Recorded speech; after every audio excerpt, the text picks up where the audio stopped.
നമസ്കാരം. 9 മലയാളം ന്യൂസിലേക്ക് സ്വാഗതം. ഇന്നത്തെ പ്രധാന വാർത്തകൾ.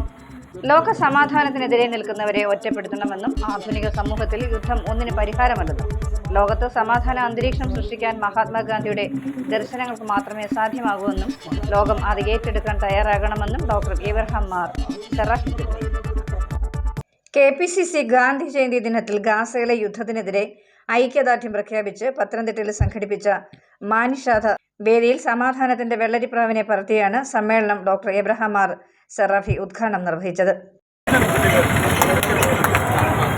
മനുഷ്യ മനസ്സുകളിൽ സമാധാനാന്തരീക്ഷം സൃഷ്ടിക്കുന്ന, വ്യക്തിത്വം സൃഷ്ടിക്കുന്ന ഒരു സമുദായത്തെ കുറിച്ച് ആലോചിക്കാതെ ഈ ലോകത്തിൽ ഇനി സമാധാനം പുനഃസ്ഥാപിക്കുവാൻ സാധിക്കുകയില്ല എന്നുള്ളത് നമുക്കറിയാം. മഹാത്മാഗാന്ധി ഉദ്ദേശിച്ച അഹിംസ എന്ന് പറയുന്നത് ഒരു തത്വം മാത്രമല്ല, അതൊരു രീതിശാസ്ത്രമാണ്, ഒരു മെത്തഡോളജിയാണ്.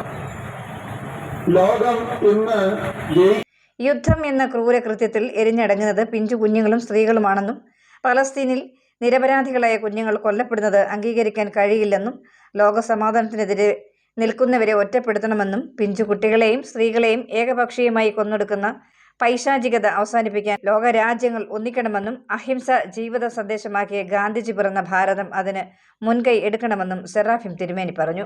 DCC vice president advocate A. Suresh Kumar അധ്യക്ഷത വഹിച്ചു. DCC president professor Satheesh Kochuparambil മുഖ്യ പ്രഭാഷണം നടത്തി. UDF ജില്ലാ കൺവീനർ A. ഷംസുദ്ദീൻ, മുൻ MLA മാലത്ത് സർലാദേവി, DCC ഭാരവാഹികളായ സാമുവൽ കിഴക്കുപുറം, K. ജാസിംകുട്ടി എന്നിവർ പ്രസംഗിച്ചു. ശബരിമലയിൽ ഭക്തർ നൽകിയ സ്വർണം ദേവസ്വം ബോർഡ്, സർക്കാർ എന്നിവരുടെ അറിവോടെ ഇടനിലക്കാരൻ കട്ടെടുത്തതായി പ്രതിപക്ഷ നേതാവ് VD സതീശൻ. ഉണ്ണികൃഷ്ണൻ പോറ്റിയെ സംരക്ഷിക്കുന്നവർക്ക് കളവ് മുതലിന്റെ വീതം കിട്ടിയിട്ടുണ്ടാകുമെന്നും VD സതീശൻ ആരോപിച്ചു. ആറന്മുളയിൽ വള്ളസദ്യയുടെ സമാപന വേളയിൽ മാധ്യമപ്രവർത്തകരോട് സംസാരിക്കുകയായിരുന്നു അദ്ദേഹം. നടന്നിരിക്കുന്നത് കളവാണ്, തട്ടിപ്പാണ്. ശബരിമലയിൽ ഭക്തന്മാർ സ്പോൺസർ ചെയ്ത് കൊടുത്ത സ്വർണം കട്ടെടുത്തിരിക്കുകയാണ്.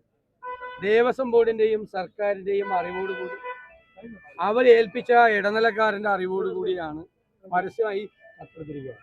എല്ലാ നിയമങ്ങളും ലംഘിച്ച് ഹൈക്കോടതിയുടെ അറിവില്ലാതെ 40 വർഷം വാറണ്ടിയുള്ള ഈ സ്വർണം 20 വർഷം കഴിഞ്ഞപ്പോൾ പുറത്തേക്ക് കൊണ്ടുപോയി. അത് തിരിച്ചു വന്നപ്പോൾ സ്വർണം ഉണ്ടായിരുന്നില്ല, സ്വർണം നഷ്ടപ്പെട്ടിട്ടുണ്ട് എന്ന ദേവസ്വം ബോർഡ് തന്നെ അന്വേഷണത്തിൽ നേരത്തെ കണ്ടെത്തിയതാണ്. ആ അന്വേഷണ റിപ്പോർട്ട് പൂഴ്ത്തിവെച്ച് സ്വർണം കട്ടെടുത്തവരെ ഇത്രയും നാൾ സഹായിക്കുകയായിരുന്നു.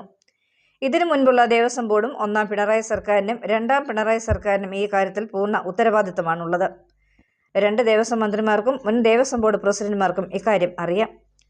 ആരാണ് ഉണ്ണികൃഷ്ണൻ പോറ്റി? ഉണ്ണികൃഷ്ണൻ പോറ്റിക്ക് ശബരിമലയ്ക്ക് വേണ്ടി പണം പിരിക്കാൻ ആരാണ് അനുവാദം നൽകിയത്? ഉണ്ണികൃഷ്ണൻ പോറ്റിയെ സംരക്ഷിക്കുന്നവർക്ക് കളവ് മുതലിന്റെ വീതം കിട്ടുന്നുണ്ടാവുമെന്നും VD സതീശൻ ആരോപിച്ചു. കേരളത്തിൽ ഒരു ഭരണമാറ്റം അനിവാര്യമാണെന്നും ഒരു കോൺഗ്രസുകാരി എന്ന നിലയിൽ UDF അധികാരത്തിൽ വരണമെന്ന് ആഗ്രഹിക്കുന്നതായി ഡോക്ടർ മരിയ ഉമ്മൻ. ഗാന്ധി ജയന്തി ദിനാചരണവും ഉമ്മൻചാണ്ടി കാരുണ്യസ്പർശ ഉദ്ഘാടനം ചെയ്ത് സംസാരിക്കുകയായിരുന്നു ഡോക്ടർ മരിയ ഉമ്മൻ. ഇൻസ്പയർഡ് ആകുന്ന മറ്റൊരാളും ഇതുപോലെ ചെയ്യും. ഓരോരുത്തരും ചെയ്യുമ്പോൾ നേരത്തെ തിരുനാളത്തിൻ്റെ കാര്യം പറഞ്ഞതുപോലെ ആ തിരുനാളം കത്തി പോവുകയാണ്. ഒരിക്കലും അതിൻ്റെ ശക്തി കുറയുന്നില്ല. കാരുണ്യ പ്രവർത്തനത്തിൽ തന്റെ പിതാവിന്റെ പാത പിന്തുടരുകയാണെന്നും ഉമ്മൻചാണ്ടി ജനങ്ങളോടുള്ള കാരുണ്യത്തിന്റെയും കരുതലിന്റെയും നേർക്കാഴ്ച കണ്ടു വളർന്നതിനാൽ രാഷ്ട്രീയത്തിനേക്കാൾ സാമൂഹിക രംഗത്ത് പ്രവർത്തിക്കാനാണ് താല്പര്യമെന്നും ലോകത്തിൽ നാം എന്ത് ചെയ്തു എന്ന് കാണാൻ ആഗ്രഹിക്കുന്നുവോ അതുതന്നെ ചെയ്യുക. അത്തരത്തിൽ ഉമ്മൻചാണ്ടി കൊളുത്തിയ തിരുനാളം ശാസ്ത്രവേദി പകർന്നതിൽ ശാസ്ത്രവേദിയെ അഭിനന്ദിക്കുന്നതായും ഡോക്ടർ മരിയ ഉമ്മൻ. ജില്ലാ പ്രസിഡന്റ് സജി K. സൈമൺ അധ്യക്ഷത വഹിച്ചു. മുൻ MLA K. ശിവദാസൻ നായർ, മുൻ DCC പ്രസിഡന്റ് P. മോഹൻരാജ്, സംസ്ഥാന vice president Satheesh Pazhakulam, father Gregory Varghese Daniel, Mercy Varghese, Ancy Thomas, KG Reji, Vijayakumar Angadikkal എന്നിവർ സംസാരിച്ചു. പത്തനംതിട്ട മലഞ്ചുരി ദേവീക്ഷേത്രത്തിൽ 100 കണക്കിന് കുരുന്നുകൾ ആദ്യ അക്ഷരം കുറിച്ചു. സരസ്വതിയെയും ലക്ഷ്മിയെയും ആരാധിക്കപ്പെടുന്ന പുണ്യദിനത്തിൽ കുരുന്നുകൾക്ക് നാവൽ ഹരിശ്രീ കുറിക്കാൻ പ്രഗത്ഭരാണ് അണിനിരുന്നത്. വിജയദശമി ദിനത്തിൽ സരസ്വതി മണ്ഡപത്തിൽ പുസ്തകങ്ങൾ പൂജ വെച്ചവർ പുസ്തകങ്ങൾ പൂജയെടുക്കുന്ന തിരക്കിലായിരുന്നു കുട്ടികൾ. എല്ലാ വർഷവും ഈ ദിനത്തിൽ സരസ്വതി മണ്ഡപത്തിൽ പൂജവെപ്പും ആദ്യാക്ഷരം കുറിക്കുന്ന ചടങ്ങുകൾക്ക് മുടങ്ങാതെ നടക്കാറുണ്ടെന്നും ക്ഷേത്രം സെക്രട്ടറി PS മനോജ് കുമാർ പറഞ്ഞു. പ്രകൃതി രമണീയതകൊണ്ട് അതിമനോഹരമായ മലഞ്ചുഴി ദേവീക്ഷേത്രം 100 കണക്കിന് കുട്ടികൾ ആദ്യാക്ഷരം കുറിക്കുന്ന അതിമനോഹരമായ ഒരു ദേവസ്ഥാനമാണ് വലഞ്ചുഴി ദേവീക്ഷേത്രം. വലഞ്ചുഴി ദേവീക്ഷേത്രത്തിൽ വർഷങ്ങളായി നടന്നു വരുന്ന പൂജ വയ്പും നവരാത്രി മഹോത്സവവും അതോടനുബന്ധിച്ചുള്ള പൂജ എടുപ്പ് മഹോത്സവം നടന്നുകൊണ്ടിരിക്കുകയാണ്. വിദ്യാരംഭം കുറിച്ചുകൊണ്ട് നിരവധി കുട്ടികൾ ഇന്ന് വലഞ്ചുഴി ദേവീക്ഷേത്രത്തിൽ അമ്മയുടെ തിരുസന്നിധിയിൽ അദ്യാക്ഷരങ്ങൾ ഉരുവിട്ടും എഴുതിയും സ്വായത്തമാക്കി അക്ഷര ലോകത്തേക്ക് കടക്കുകയാണ്.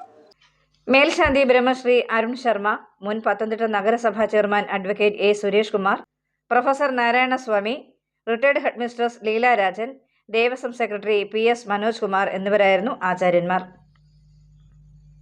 ഇതോടെ വാർത്തകൾ അവസാനിച്ചു. നന്ദി, നമസ്കാരം.